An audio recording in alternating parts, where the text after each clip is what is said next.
Good evening. I'm Nancy Grace. I want to thank you for being with us tonight. The desperate search for a beautiful 3-year-old Florida girl, Kelly. Oh, after we pulled inside that garage, she said, her exact words were, Jesus Christ, what died? The Orange County Sheriff's Office says the smell coming from Casey Anthony's car, determined to be human decomposition, is still present nearly 4 months later. When I drove around and pulled out, I said, this car stinks so bad, I can't come around like I'm driving home. It's raining outside. I don't know. I had the windows down in this car probably like this much to get home. I couldn't freaking breathe. The Sheriff's Department spokesman even went so far as to say he could smell the horrific odor just by being near the car, which had its doors and windows shut. When I first went there to pick up that vehicle, I got within 3 feet of it, I could smell something.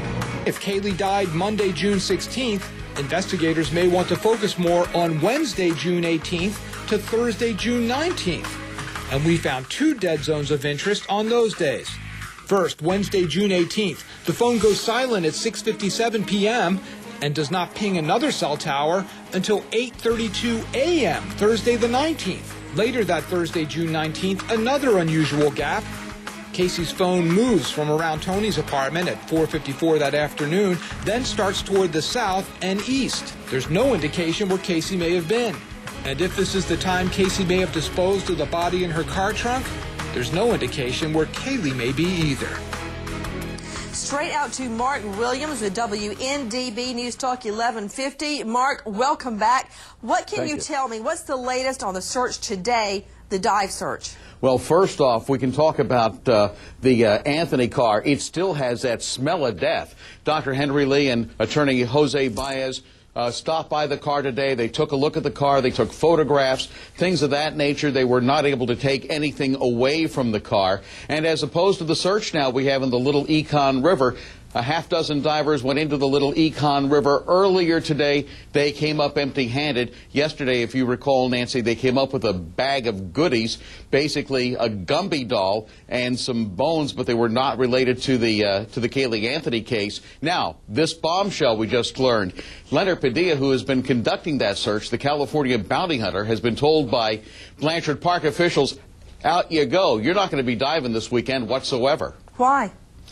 Because they just want a respite of everything that had happened out there. That area had already been searched by Tim Miller and his EquiSearch team. It's already been cleared, so nobody really knows why. There's just this fascination from Leonard about going back into the water. There's a lot of alligators in the water. There's a lot of strange things in that water out there in the Little Econ.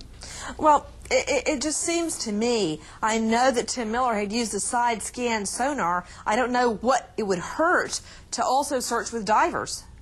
Well, you know, that's a good backup because at one time Tim Miller had promised that his divers would be out there. They never showed up, and that's why Leonard Padilla hired a couple of divers to go in yesterday from a group called Blackwater, and they were volunteers. They went in and found this bag, but there's still a lot of things down there, and the water is very murky, Nancy. Let's talk about this dead zone. What can you tell me about that, Mark Williams? Well, what we can say is there were 3 times during the course of several days where her phone went dead. The first one was June 17th, a 3-hour period between 5:23 and 8:23 p.m. Then her cell phone pinged near Tony Lazzaro's apartment near the University of Central Florida. Then on June 18th, the cell went dead from 6:57 p.m. until 8:32 the next morning. Both times, again, the phone pinged when it was turned on near Lazzaro's apartment. Then on the 19th, it pinged on a tower near Lake Underhill at 4:54 p.m. Then the cell phone went dead for several hours. Out to famed forensic scientist Dr. Lawrence Kobylinski out of John Jay College of Criminal Justice.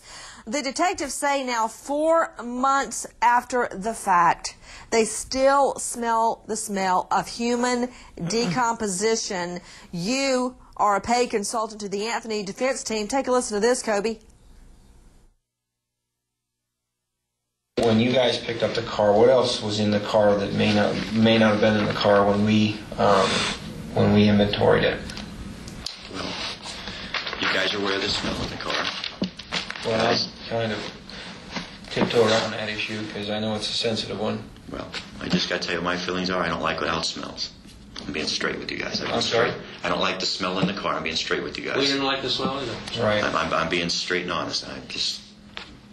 And we appreciate that, George, and we won't share that with anyone. Yeah, because that's a difficult topic for you. It's tough, but, you know, stuff's got to come out. It's the way it is. I'm not going to hold back.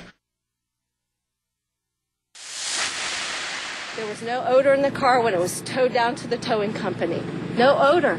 I felt rotten, whatever it was. Something decomposing in there. Maybe someone put a body in the car after it was towed to the tow yard. I know what I know. Kaylee is not dead. Air samples don't mean anything. No odor, Kobe, but the detectives say 4 months later it still reeks. Well, the chemistry of decomposition, whatever was decomposing, consists of a lot of different chemicals. Some of them volatile, they evaporate, and some don't. And I'm assuming that what they're smelling are the chemicals that have adsorbed onto various surfaces, either in the car, under the car, someplace on the car. So that's what they're smelling. The smell of decomposition, you are admitting there's decomposition? I'm saying that something was decomposing. I don't know what it was or whether it was human or not, but are you suggesting it's a pizza like your clients did? I certainly not. So you admit that it's a life form? I don't think it's a pizza, and based on what I've read, it is a life form, or was a life form. We are taking your calls to Peggy in Florida. Hi, Peggy. Hi. What's your question, dear? I have a question. Where is Kaylee's dad, and who is he? Does anybody know? Out to Natisha Lance, our producer, on the story from the get-go. Natisha, weigh in. Well, Kaylee's dad is someone who was never put on the birth certificate. There have been several different stories about who he was or who he is, but the long story short is that he is deceased and he was not in Kaylee's life whatsoever. Why do you believe he's deceased? Because Casey Anthony said so? Well, yes, this is according to Casey Anthony. Wait, did you just say yes?